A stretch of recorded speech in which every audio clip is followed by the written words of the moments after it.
Hey, what up? So we've got my bubble here. This is it refined, and this is it before we refine it. So that's what we want to do to this side. We just want to refine it down. So we're going to put it through a sift screen, and the sift screen is going to be finer than the last sift screens we were using, and that'll help us out. There we go. So put you guys in this jar. Now you'll be able to see it from the side.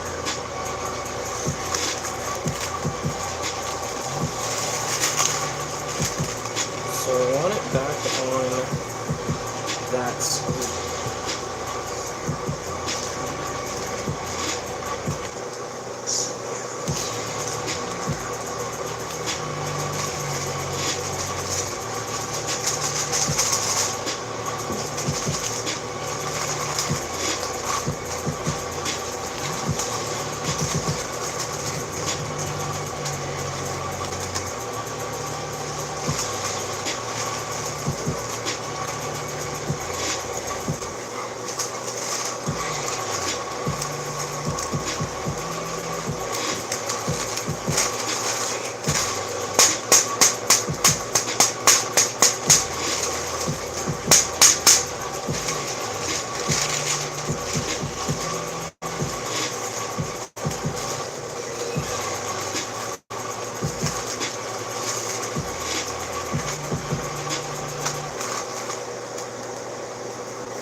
So what we're filtering here is called the rinse.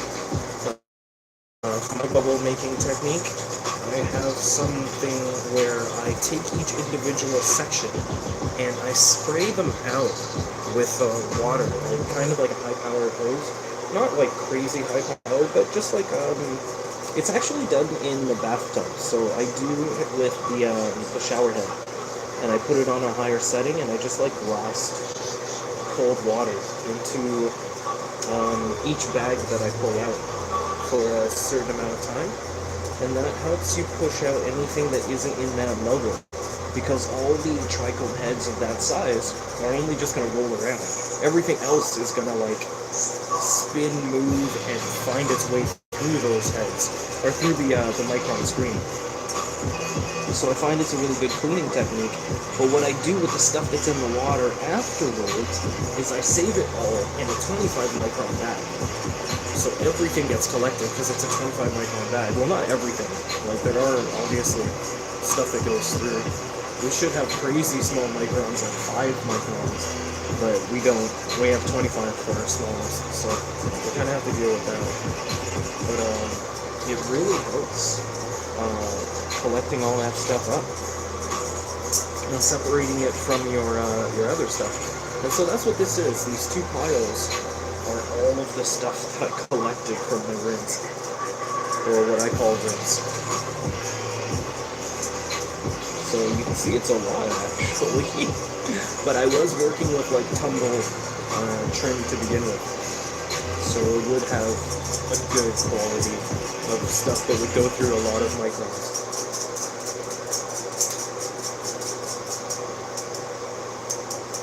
Nice. So now we filter out the two layers into a super thin type of thing. Sorry, it wants me to rotate, but you can see it now what it looks like. And I can grab a little spoon of it, because I want to actually check what it looks like under my microscope, so we might as well do this. Just take a little spoon out of it so you can see how thick it is. So that's not too bad. There we go. Just the tiniest bit, that's all you need for this thing. It's a microscope, right? I'm just gonna jiggle it so that it goes farther in the spoon so it doesn't fall while we're walking. So, we'll turn you around in a second. This is like the little workbench area. My spoon, I can set that down. Pull out the microscope here. I'm just gonna push stuff to the side here. I use the stuff that I put on here normally as like a giant squish later on. That's like a really high quality stuff.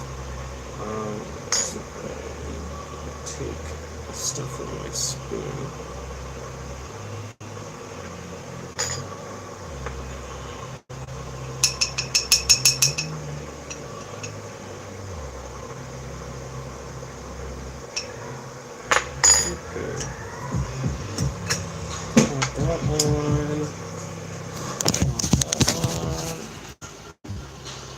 That's in place, perfect. Put you in the arm. Something different temperature pressure. Let's see what this looks like. So stalks.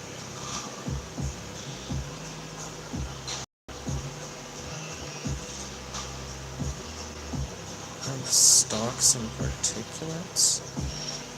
So it is kind of my odds and ends. I do see some heads, not too many though. Lots of the stalks. Oh, is that one full one right there? That might be a full head.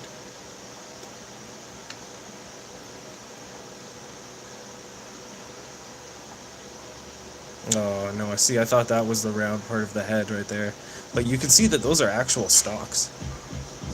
Full on, what are they called? Like capitate stalks? There's a head. There's one head right by itself. That's jokes. So yeah, there are tiny heads in there. But more of the stalks than the capitates. Let me see. I can always see a bit better with my actual eye than you guys can. Camera doesn't adjust very well. It doesn't pick up on like different grades of lighting. It kind of has to just pick one level. Another thing I can do, I don't know if this thing's bright anymore. No, it's not bright anymore. The other thing I can do is normally take a really bright light and turn off that light so that you can see it differently. The camera might autofocus it to make it brighter for you. So we're gonna see what you guys see. But there really isn't, oh yeah, nice. It really isn't actually that bright. If my light was brighter, it'd be even better. But the camera kind of autofocuses for you. So that's the kind of like odds and ends that are left over in this. So there are some heads. There are some like, almost like head clusters. Where there's sections where there's like a couple of heads stuck together and stuff like that. And so that's why it didn't make it through certain sections. But it might have just stuck together now because it's been sitting in like room temperature. And when I sifted it, it kind of stuck them together. It might not have been like that when it first went through, just as a heads up on it. But that is actually pretty interesting to see. Those are getting squished. That's the other interesting thing that's going to be able to see, is me squishing those puppies out super low temp. It's going to be actually really nice. I'm really hyped up about that, actually. I'm really hyped up to see what that comes out like. It's the one thing though is that it's not pure, so I always got to keep that in mind. I've sifted it twice, and I've static sifted it twice, so you know what is really left. I've checked it out with a microscope before I did it, and there was heads in there. There were heads in there for sure.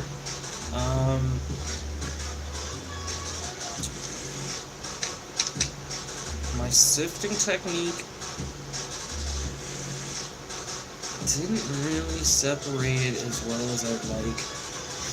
And I think that's why.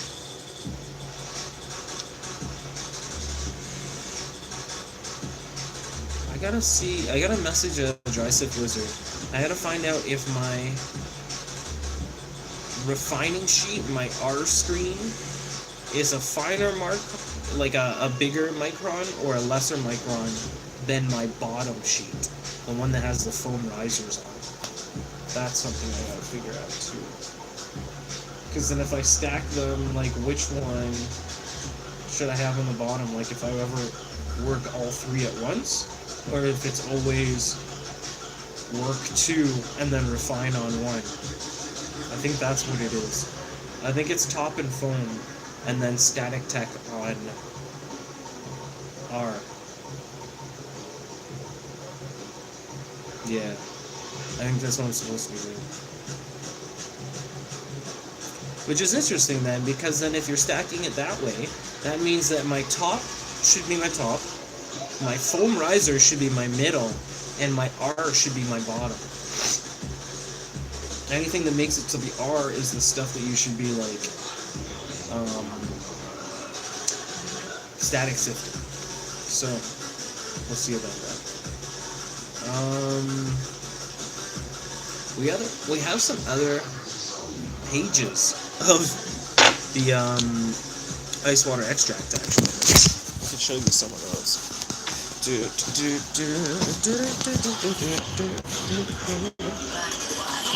So those are two. So trippy when it's on the far view and then it goes into the simple view. It's friggin' jokes. So there's this one here. That's a nice one. Oh yeah, maybe I can turn on the light. You might be able to see it better. My bad. Only slightly better. So this is, I've already gone through and filtered these ones like I did the one out front. This is the red bag, this is the black bag, this is the gold bag. So for microns, I think red is 90. No, black is 90. Red might be like 160 or 120. I think black is 90. Gold is 75. And then you've got hold on. I need the light. There we go. So then you have the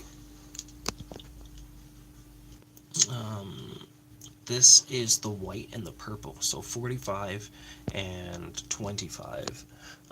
And then there is the red from my second run, and then on my second run this is like all the good ones, so it's like the black, the gold, the white, and I think the 25 as well. So it's like a nice full spectrum one. So it's actually pretty interesting to get all of those guys in there together. It's pretty sweet. So there's like a nice grouping of them. And yeah, I really like how it came out. It came out pretty nice.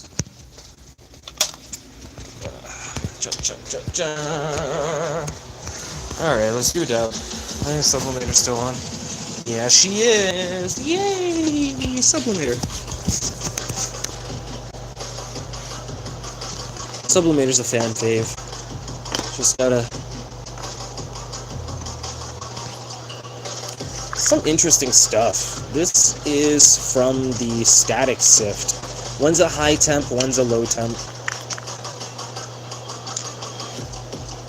High temp and low temp. The high temp is a repress though, it's not a single press. So we got the low temp and then we got the repress high temp.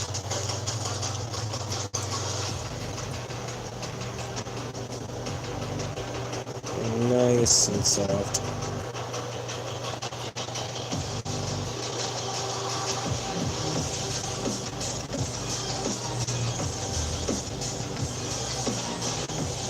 So that's the second time it was static sifted. I want to jar tech this actually. gonna jar tech both of them.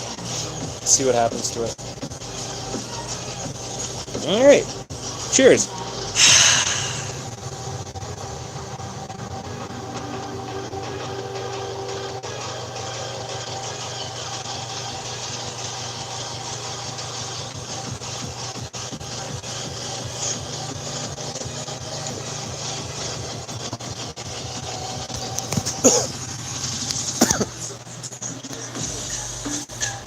Oh, you guys can see the clouds properly.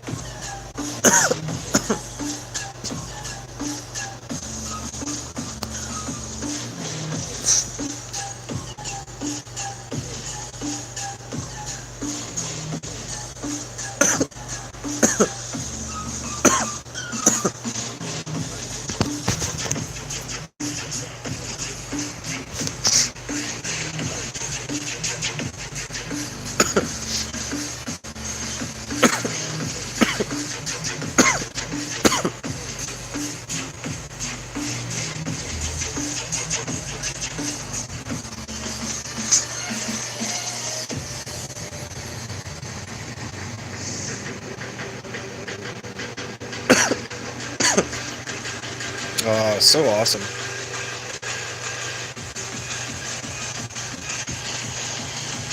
It all just rushes to the door, too. It's interesting. Alright, cheers, guys. That was a good dab.